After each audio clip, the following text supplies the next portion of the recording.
हम लेकर आए हैं विजन आईएएस की मंथली करंट अफेयर मैगजीन अक्टूबर 2024 की, जिसमें हम अपना साइंस एंड टेक का टॉपिक्स आज कवर करेंगे गाइस। कल शॉर्ट्स भी आ जाएंगे और आपको साथ ही में एमसीक्यूज भी मिल जाएंगे। जो भी बच्चे चैनल पे नए हैं फटाफट do like share and subscribe to PM Pathshala, button दबाएं, बेल आइकन दबाएं और साथ ही हमारा टेलीग्राम लिंक ज्वाइन करें ताकि आपको इंपॉर्टेंट एग्जाम्स की जानकारी, इंपॉर्टेंट पीडीएफ्स, हाईलाइटेड पीडीएफ्स मिल सकें।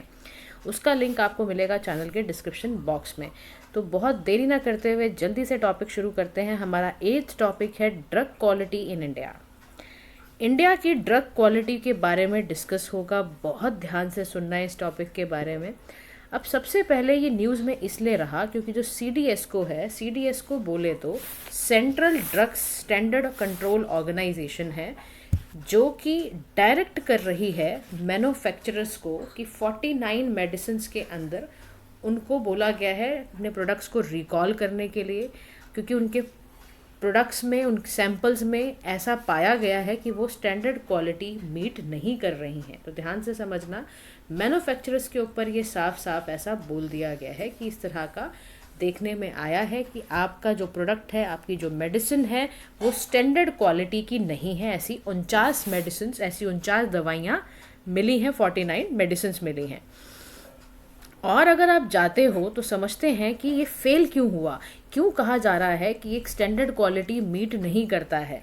तो ड्रग के जो सैंपल्स हैं डेट फेल्ड क्वालिटी टेस्ट जिन्होंने फेल कर दिया, जैसे आपका मेट्रोनिडाजोल टैबलेट्स हैं जिसको हम यूज़ करते हैं इन्फेक्शंस को ट्रीट करने में, है ना, ये फेल हुई है। एक ऑक्सीटोसिन जो कि इंजेक्शन होता है वो फेल हुआ है। एक मेटमॉर्फिन हाइड्रोक्लोराइड जो हेल्प करता है ब्लड ग्लूकोज के लिए, उसको कंट्रोल करने के लिए। डिक्लोफेनेक आपका सोडियम टेबलेट होती है पेन किलर। याद रखो, इन्हीं के ड्रग सैंपल्स फेल हुए हैं क्वालिटी टेस्ट में। ये आपको याद गाइस होना चाहिए। मुझसे कई बच्चे पूछते हैं मैम क्या स्पेसिफिक आंसर्स लिखने पड़ते हैं। तो देखो, जैसे अब ये वाला पार्ट आया क्वेश्चन में कि ड्रग्स कौन कौन से फेल हुए हैं, तो आपको डेफिनेटली 4-5 नाम लिखने ही पड़ेंगे पेपर में, सो दैट कि जो एग्जामिनर है, जो व्यक्ति चेक कर रहा है, उसको पता चले कि आपको वाकई उन ड्रग्स के सैंपल्स के बारे में जानकारी भी है। तो आपको ये डेफिनेटली ये नाम याद करना है कि कौन सी टैबलेट्स थी, कौन से ऐसे सोडियम्स थे, वो आपको पता होना चाहिए। अब ये कह रहे हैं हर महीने ड्रग के सैंपल्स ना लिए जाते हैं डिस्ट्रीब्यूशन पॉइंट या सेल पॉइंट से, पिक किए जाते हैं और उनको फिर एनालाइज किया जाता है। एनालाइज करने के बाद उसको स्प्यूरियस जो लिस्ट है पूरी, उसको फिर का पूरा उसमें देखा जाता है कि ये उसकी लिस्ट में कौन कौन से टिक हो रहे हैं पॉइंट और कौन कौन से पॉइंट टिक नहीं हो रहे हैं। और इसी के साथ साथ एक not of standard quality drugs भी डिस्प्ले किया जाता है, वो सीडीएसको के पूरे पोर्टल पे नज़र आता है। अब सीडीएसको बेसिकली गाइस एक तरह का ना ये ministry of health and family welfare के अंडर ये काम करता है और ये एक प्राइमरी रेगुलेटरी बॉडी है। ध्यान रखिएगा कैसी बॉडी है, प्राइमरी रेगुलेटरी बॉडी है ये फार्मास्यूटिकल्स के लिए। ठीक है, फार्मास्यूटिकल सेक्टर को रेगुलेट करने के लिए ये बॉडी को तैयार करा गया है और ये ministry of health and family welfare के अंडर काम करती है। इसका काम समझ लो, बड़े ध्यान समझना, इसका काम ही है ये चेक करना कि ड्रग्स की क्वालिटी, सेफ्टी, एफिकेसी कैसी है। मेडिकल डिवाइस, कॉस्मेटिक्स को चेक करना और ये भी देखना कि जो ड्रग्स एंड कॉस्मेटिक एक्ट 1940 है या ड्रग्स एंड कॉस्मेटिक रूल 1945 है, उसके अंडर ये आ रहा है या नहीं आ रहा है। इसी में आपका क्लासिफिकेशन दिया हुआ है, poor quality drugs classification, drugs and cosmetics act 1940 के अंडर ये दिया हुआ है। यहाँ नोमेनक्लेचर दिए हुए हैं, यहाँ क्राइटेरिया दिया हुआ है। ऐसे कौन कौन से स्टैंडर्ड क्वालिटी ड्रग्स हैं वो बताया हुआ है कि क्राइटेरिया कैसे बना हुआ है। स्प्यूरियस ड्रग्स के बारे में बोला हुआ है कि ये इम्पोर्ट होते हैं अनदर ड्रग नेम से। इसमें क्राइटेरिया बोला गया है कि इमिटेशन, सब्स्टिट्यूशन करना, ट्रू आइडेंटिटी को छुपाना, ये सब बता रखा है कि इस क्राइटेरिया पर बताया जाता है कि ये पर्टिकुलर ड्रग क्या है, पुअर क्वालिटी का है। ऐसे ही मिस ब्रांडेड जो ड्रग्स होते हैं, सो कलर या कोट कर दिए जाते हैं, पॉलिश कर दिए जाते हैं, डैमेज कर दिए जाते हैं, लेबल नहीं चिपकाया जाता है, मिसलीडिंग या फॉल्स इन्फॉर्मेशन क्लेम की जाती है, ऐसे सभी ड्रग्स कैसे पाए जाते हैं, पुअर क्वालिटी के माने जाते हैं। इसी में एडल्ट्रेटेड ड्रग्स भी होते हैं जो कि फिल्दी हैं, बहुत ज़्यादा डीकम्पोज सब्सटेंस से बने हैं, इनसैनिटरी कंडीशन में बने हैं, हार्मफुल हैं, टॉक्सिक सब्सटेंस हैं। ये सारे के सारे जो ड्रग्स के एग्जाम्पल्स हैं वो ये साफ तौर पे बताते हैं कि ये पुअर क्वालिटी के हैं। इसी में मैंने आपको कहा कि ड्रग्स एंड कॉस्मेटिक्स का एक्ट 1940 में ही आ गया था, फिर इसके रूल्स भी 1945 में आए। इसका काम है पूरे ही भारत देश में किस तरह से इम्पोर्ट हो रहा है ड्रग्स कैसे कैसे कॉस्मेटिक्स वगैरह मैन्युफैक्चर हो रहे हैं, सेल्स हो रहे हैं, सब कुछ इसमें लिखा हुआ होता है। और रेगुलेटरी कंट्रोल वाले बड़ा ही थॉरली एग्जामिन करते हैं। समझो इनको ना लाइसेंस लेना पड़ता है। आप समझ रहे हो, फार्मास्यूटिकल्स वगैरह ऐसे थोड़ा ना फार्मेसी की दुकान खोल के बैठ जाएगा, उसको लाइसेंस देना पड़ेगा, इंस्पेक्शन होगी, स्टेट लाइसेंसिंग अथॉरिटी आएगा, चेक करेगा। ऐसे ही स्टेट लेवल पर ड्रग रेगुलेटरी अथॉरिटी हैं जिनका काम ही है रिस्पॉन्सिबल तरीके से मैन्युफैक्चरिंग एस्टैब्लिशमेंट जब आप बना रहे हो तो लाइसेंस लो। सबसे पहला काम ही यही है, लाइसेंस लेने का। फिर ये भी चेक करना कि सर्विलेंस, इनका सेल्स कैसे हो रही हैं। फिर लीगल प्रोसिक्यूशन या ऑब्जेक्शनेबल कोई ऐसा एडवर्टीजमेंट है तो उसको चेक करना। अब ये स्टैट्यूटरी बॉडी है बेसिकली, तो इसमें DTAB है, ड्रग्स टेक्निकल एडवाइजरी बोर्ड है, जो ना गाइड करता है, एडवाइस करता है सेंट्रल गवर्नमेंट को टेक्निकल इशू पर। ऐसे ही ड्रग्स कंसल्टेटिव कमेटी है, ये क्या करती है, ये चेक करती है, एडवाइस देती है सेंट्रल गवर्नमेंट को, स्टेट गवर्नमेंट को कि कोई ऐसी बेसिकली इसका काम है कि ये ना यूनिफॉर्मिटी चेक करती है। तो ड्रग्स कंसल्टेटिव कमेटी एक तरह का एडवाइजरी बॉडी है जो सेंट्रल गवर्नमेंट, स्टेट गवर्नमेंट को डिस्ट्रिक्ट लेवल पर हर जगह जाके कोई भी ऐसा मैटर है जहाँ यूनिफॉर्मिटी लानी है या कुछ तो वो एडवाइस करती है। ऐसे ही आपका जो स्टैट्यूटरी बॉडी इसके अंदर बनाई गई हैं ड्रग्स एंड कॉस्मेटिक्स एक्ट के तहत, ऐसे ही सेंट्रल ड्रग लैब भी बनाई गई है। नेशनल स्टैट्यूटरी लेबोरेटरी है जो क्वालिटी कंट्रोल करती है ड्रग्स एंड कॉस्मेटिक्स की। ये सारी की सारी स्टैट्यूटरी बॉडीज़ को तैयार करा गया है ताकि ज़्यादा से ज़्यादा अच्छे तरीके से रेगुलेशंस हो पाए। अब हम समझते हैं कि जब भी ड्रग क्वालिटी की बात आती है तो उसमें इशू क्या आता है। ड्रग की क्वालिटी में इशू कैसा कैसा है। सबसे पहला इशू है वीक इन्फोर्समेंट का यानी division of regulatory responsibility between centre and states without any single agency, जिसकी वजह से क्या हो रहा है, फ्रेगमेंटेशन हो रहा है और अंडरमाइंड इफेक्टिवनेस की बात आ रही है। तो सबसे पहले क्या है, हमने ये देखा हमारे देश में ड्रग क्वालिटी पे इशू इसलिए आता है क्योंकि जो रेगुलेटरी बॉडीज़ हैं उनकी रिस्पॉन्सिबिलिटी सेंटर पे अलग हैं, स्टेट्स पे अलग हैं, कोई सिंगल एजेंसी है नहीं। इतना फ्रेगमेंटेशन होता है कि इफ़ेक्टिवनेस जो आनी चाहिए वो आ ही नहीं पाती है। तो सबसे पहले हमारे लॉज इस तरह से बने हुए हैं कि वो इम्प्लीमेंट ठीक से हो नहीं पाते हैं। फिर सेकंड जो इशू है, क्राइसिस है, वो है challenges to state level authorities. यानी स्टेट लेवल अथॉरिटीज़ में बहुत सारे चैलेंजेस हैं। एक तो ये इल इक्विप्ड टेस्टिंग लैब्स हैं, ठीक है ना। जो टेस्टिंग लैब्स हैं वो कैसी हैं, ख़राब हैं। पॉसिटी है, ड्रग इंस्पेक्टर अच्छा नहीं है, अंडरस्टैंडिंग रूल्स को लेके बड़ी ख़राब है, सर्विलेंस इतना अच्छा नहीं है, लीगल एक्सपर्टीज़ इतनी अच्छी नहीं है कि वो वायलेटर्स को एक्शन लेने में, अगेंस्ट वायलेटर एक्शन ले लेते हैं कई बारी। फिर तीसरी चीज़ है नॉन कंप्लायंस विद स्टैंडर्ड, यानी 2023 में just about 2000 out of 10,500 manufacturing unit उन वही खाली, मतलब आप देखो कितनी शर्म की बात है। हम WHO का एक ना स्टैंडर्ड बना हुआ है जिसका नाम है गुड मैन्युफैक्चरिंग प्रैक्टिसेस करके एक स्टैंडर्ड बनाया हुआ है। बड़ी ही शर्म की बात है, 2023 में एक रिपोर्ट निकाली और उसमें पता चला, WHO ने बताया कि देखो जी आपके यहाँ 10,500 मैन्युफैक्चरिंग यूनिट हैं और खाली 200 यूनिट ही ऐसी हैं जो ठीक से मैन्युफैक्चर के स्टैंडर्ड्स को फुलफिल करके मैन्युफैक्चर कर रही हैं। अब आप बल्क ऑफ API वगैरह लेकर आते हो, अब उसमें क्या होता है, इंपोर्ट आपका चाइना, ताइवान और दूसरी कंट्रीज से किया जाता है जिसमें कि इफेक्टिव क्वालिटी मॉनिटरिंग की ज़रूरत होती है। जब बाहर से ही लाओगे और अपने आप की यूनिट ठीक से काम नहीं करेंगी तो आप बाहर से आपको इंपोर्ट करना पड़ेगा। अब जब इंपोर्ट करना पड़ेगा तो फिर उसमें मॉनिटरिंग भी करनी पड़ेगी। फिर चौथा क्राइसिस आपके साथ फिनेंशियल डिस्पर्समेंट नहीं है। कह रहे जो आपके स्टेट लेवल पर होता है, जो स्टेट ESCO है, ये ना फिनेंशियली इनको ना गवर्नमेंट की फंडिंग का दिक्कत रहता है। बहुत ही कॉम्प्लिकेटेड सिस्टम है, इनको फिनेंस डिसबर्स कराना बड़ा मुश्किल होता है इनके लिए। फिर पांचवी चीज़ है कि इन्फॉर्मेशन असिमेट्री बहुत ज़्यादा है। नॉन मेंशन है टाइम फ्रेम का, कंप्लीशन रेगुलेशन स्टेजेस का, कोई सेंट्रलाइज रिकॉर्ड कीपिंग नहीं है, नेशनल डेटाबेस नहीं है मैन्युफैक्चरर्स का, इम्प्लीमेंट ठीक से डेटा लॉ हो ही नहीं पाता है। फिर आपका छठा चीज़ है कि लिमिटेड रीच है, फार्माको विजिलेंस जो है वो लिमिटेड, उसकी रीच बहुत कम है पेशेंट्स के पास, हेल्थ केयर प्रोफेशनल्स के पास जानकारी ही नहीं है। फिर सातवीं चीज़ है डेटा की इंटीग्रिटी की प्रॉब्लम, मतलब डेटा इंटीग्रिटी प्रॉब्लम जो इंडियन मैन्युफैक्चरर्स में पाई जाती है, क्योंकि वहाँ पे देखा जाता है कि ना अगर कंपेयर कर रहे हो आप परफॉर्मेंस ऑफ ओरिजिनल फॉर्मेशंस वगैरह, ये सारी ये ठीक से स्टडी की नहीं गई हैं। अब इसकी बायो अवेलेबिलिटी मतलब कैसे की जाए, कैसे नए ड्रग प्रोडक्ट किए जाएँ, कैसे कंपेयर किए जाएँ, डेटा का इंटीग्रेशन हमारे यहाँ इंडियन मैन्युफैक्चरर ठीक से करता नहीं है। यानी दो तरह की प्रॉब्लम इंडियन मैन्युफैक्चरर क्रिएट कर रहा है। एक तो बायो अवेलेबिलिटी, यानी आपने नए ड्रग प्रोडक्ट की कैसी नए ड्रग की प्रोडक्ट की परफॉर्मेंस है वो नहीं लिखा, और आपने कंपेयर नहीं करा जो ओरिजिनल फॉर्मुलेशन मार्केट में जा रहा है उसके साथ स्टडी नहीं करी। तो यानी बायो इक्विवेलेंस की प्रॉब्लम है और बायो अवेलेबिलिटी, दोनों ही डेटा हमारे पास ना होने की वजह से हमें ये इशू आता है कि हमारा जो ड्रग की क्वालिटी है वो सफ़र करती है। यानी फिर रिवाइज ये सारे के सारे सातों पॉइंट, तो हमारे देश में ड्रग्स की क्वालिटी पे क्राइसिस जो है वो इसलिए आता है, भारत देश में वीक इन्फोर्समेंट है, स्टेट लेवल अथॉरिटी का बहुत चैलेंज है, स्टैंडर्ड WHO का हम इतना अच्छे से फुलफिल नहीं कर पाते हैं, फंडिंग की प्रॉब्लम है, इन्फॉर्मेशन बहुत असिमेट्री है, डेटाबेस इतने हैं नहीं, और जो हैं भी और लॉज जो इम्प्लीमेंट हो रहे हैं वो नॉन यूनिफॉर्मिटी के साथ है, कोई सेंट्रलाइज रिकॉर्ड कीपिंग है नहीं हमारे पास। समझ रहे हो आप बात को।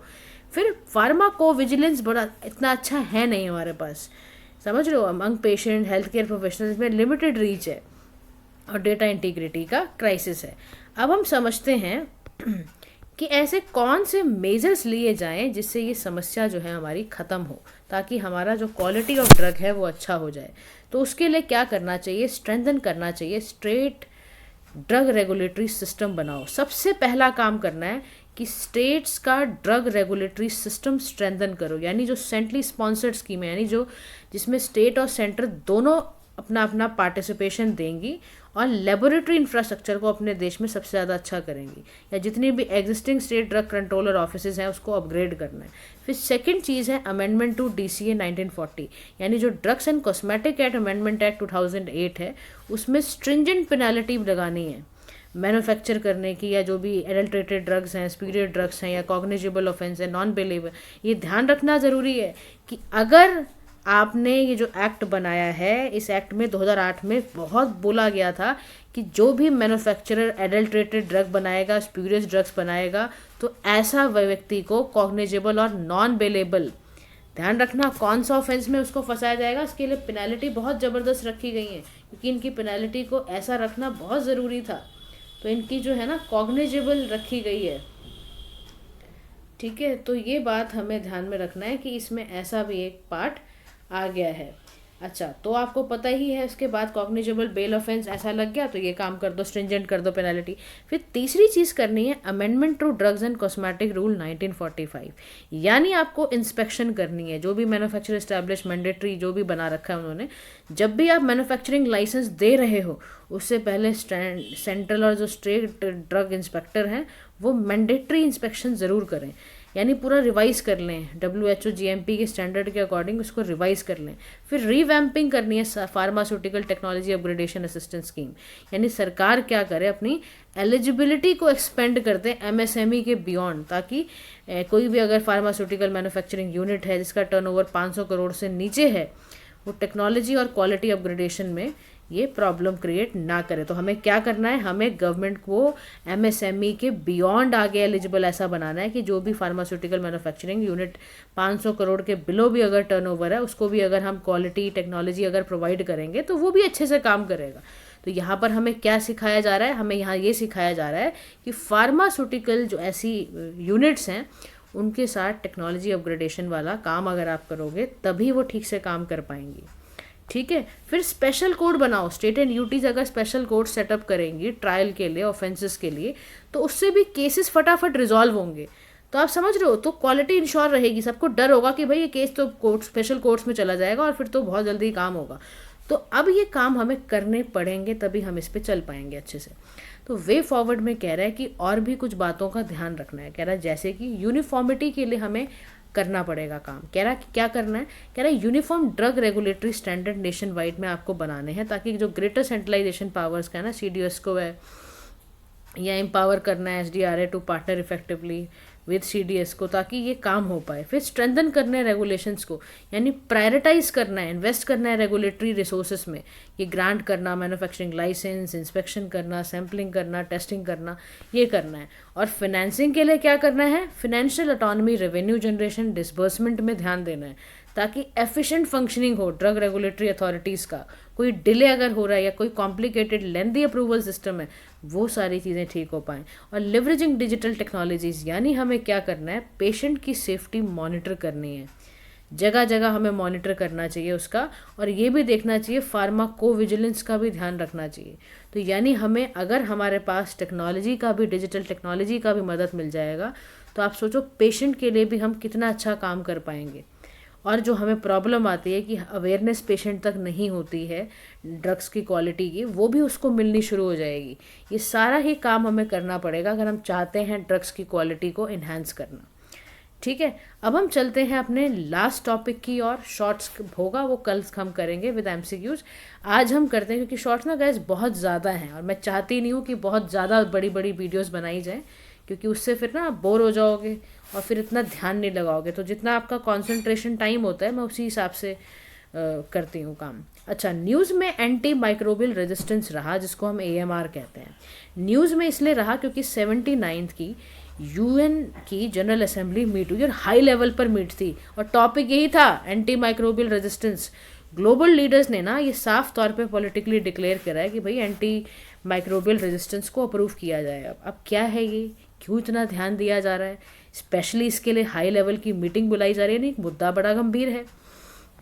एक्चुअली क्या हुआ, डिक्लेरेशन आई एक कि भैया साफ साफ एक्शंस लेने की ज़रूरत है, टारगेट लेने की ज़रूरत है, ताकि एट रिड्यूसिंग द एस्टिमेटेड, यानी कि 4.95 मिलियन एनुअल ह्यूमन डेथ्स को हमें, जो भी बैक्टीरिया से लिंक है उसको हमें 10% जो है वो ऐसा देखा जा रहा है कि वो AMR से होगी।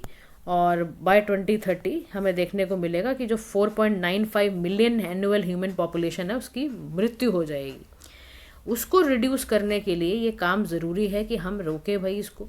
तो डिक्लेरेशन ने बोला कि इसके लिए सस्टेनेबल नेशनल फंडिंग की ज़रूरत है और $10 100 मिलियन आप कैटलेटिक एडिशनल फंडिंग लगाना ज़रूरत है अगर हम सच में एंटी माइक्रोबियल रेजिस्टेंस जैसी प्रॉब्लम को दूर करना चाहते हैं। डिक्लेरेशन में कुछ और भी बातें आई, मैं आपको सब बताऊंगी AMR क्या है। पहले आप ये समझो कि डिक्लेरेशन कैसे होता है। यहाँ बोला गया, साफ तौर पे कस्में खाई गई कि देखो जी बाय 2030 यानी by 2030 global multi sectoral action लिया जाएगा ताकि हम टारगेट तक पहुँच सकें।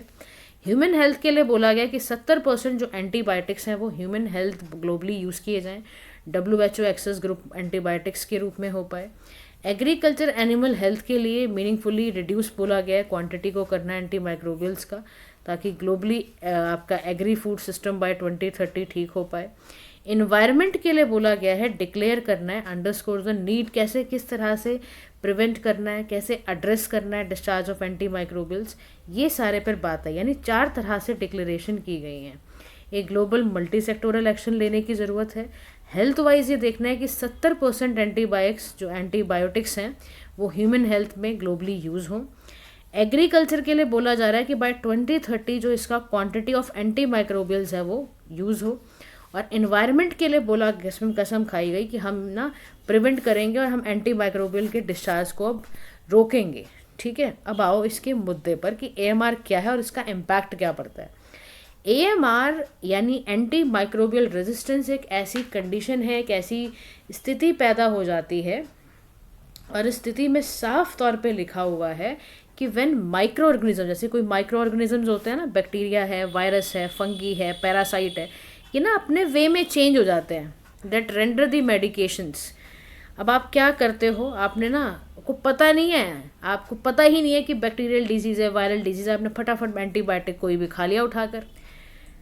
अब क्या हुआ, अब जब आपको वो प्रॉब्लम होगी कभी, तो आपको उस मेडिसिन से आपको वो ठीक ही नहीं हो रही, क्योंकि आप उसको आदी बन गए हो, आप खाते खाते खाते खाते। जैसे आप मॉस्किटो का देखो ना, मॉस्किटो क्या करता है, ऑल आउट के इतने सारे वर्जन्स क्यों लाने पड़ गए, वो इसीलिए लाने पड़ गए क्योंकि वो ना उसको रजिस्ट करने के लिए वो ढूंढ लेते थे रास्ता, उसको लगता था ठीक है हम इस इन्वायरमेंट में भी सर्वाइव कर जाएंगे।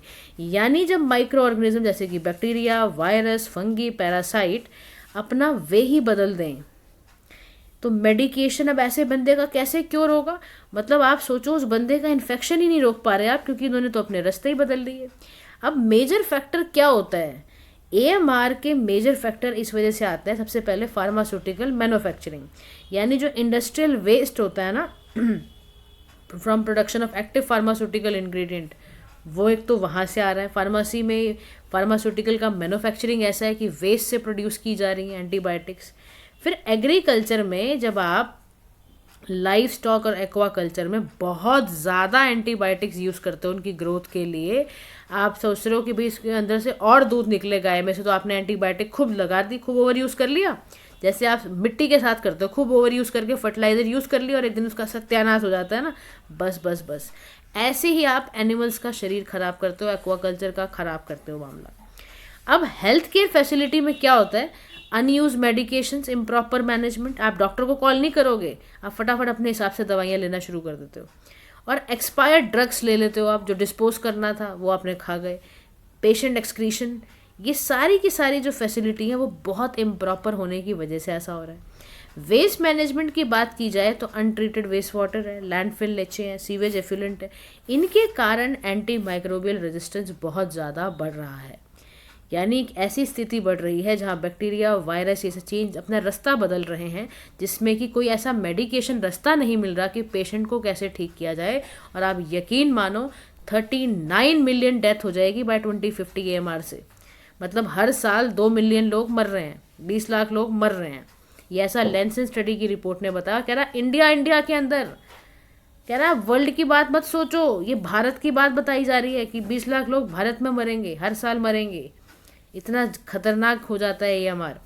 फिर 70% increase projection AMR related death है बाय 2050 कंपेयर करा हुआ है। कह रहा देखो साउथ एशिया में इंक्लूडिंग इंडिया में इतना बुरा हाल है, और $100 ट्रिलियन यहाँ क्यूमुलेटिव लॉस, आपकी इकोनॉमी को भी लॉस होगा, वर्ल्ड बैंक ने बोल दिया।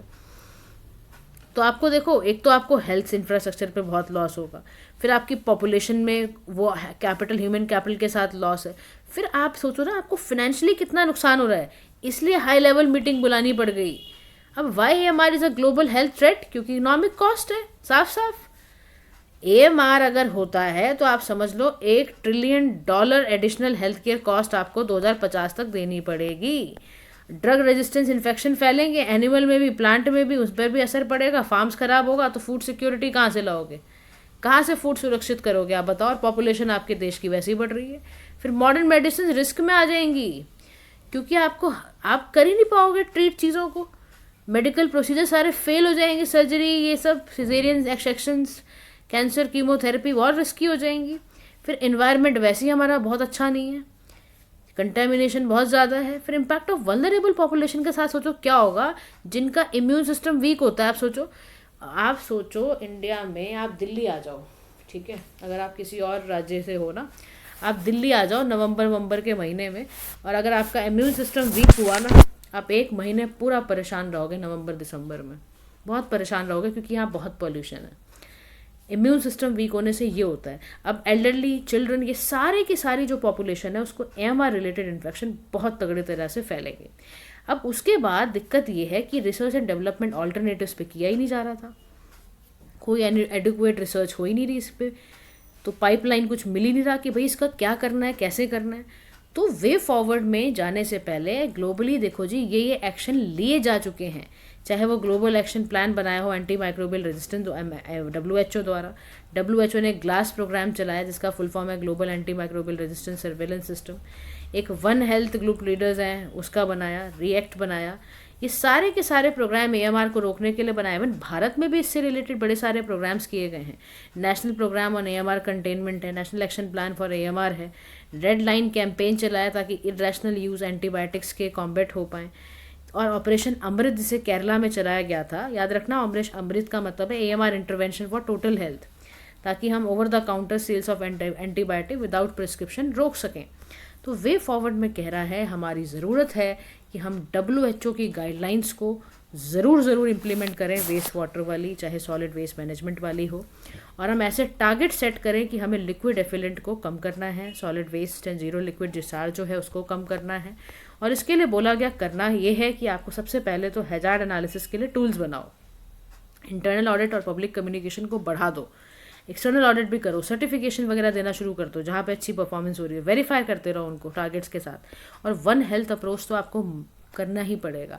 आपको ये समझना ही पड़ेगा कि इंटरकनेक्टेडनेस है ह्यूमन, एनिमल और एनवायरनमेंट हेल्थ पर, और उसको तभी डील कर पाओगे आप। और अपने रेगुलेशंस को और स्ट्रॉन्ग करो, कारण आपका ईपीआई अब कहाँ चला जाता है, जो आपका environment protection amendment rule act है उसको और स्ट्रिंजेंट करो आप। आपने कहा भाई लिमिट लगाई है आपने 121 एंटीबायोटिक्स में, आप और देखो उसको इफेक्टिवली इम्प्लीमेंट करो।